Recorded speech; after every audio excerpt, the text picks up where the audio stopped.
Team India యువ player అయిన శుభం గిల్ సెంచరీ చేసి అందరి నోర్లు మోపించారు.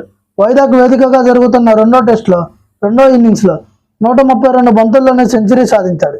దీంతో శుభం గిల్ ఇన్నింగ్స్ కారణంగా టీమిండియా 399 పరుగుల లక్ష్యాన్ని ఇంగ్లాండ్ ముందు ఉంచింది. ఇక ఈ ఇన్నింగ్స్లో శుభం గిల్ 147 బంతులు ఎదుర్కొని 11 ఫోర్లు 2 సిక్సర్లతో 104 పరుగులు చేసి అవుట్ అయ్యాడు. తన కెరియర్లో ఇది 3వ సెంచరీ.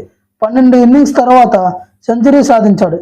గత ఏడాది ఆస్ట్రేలియాతో జరిగిన చివరి టెస్టులో సెంచరీ చేశాడు. ఇకపోతే 3వ రోజు ఆట ముగిసిన తరువాత ఇన్నింగ్స్పై శుభం గిల్ స్పందించాడు.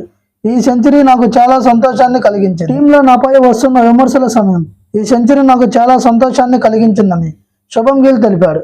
నేను నా వ్యక్తిగత 4 పరుగుల వద్ద పెవిలియన్కి చేరేవాడిని, కానీ శ్రేయస్ అయ్యర్ రివ్యూకి వెళ్ళమనడంతో నేను రివ్యూకి వెళ్ళాను. ఆ రివ్యూలో నాట్అవుట్ అని తేలడంతో నేను ఈ సెంచరీని సాధించాను. ఇందుకు కారణం శ్రేయస్ అయ్యర్ అని శుభం గిల్ తెలిపాడు.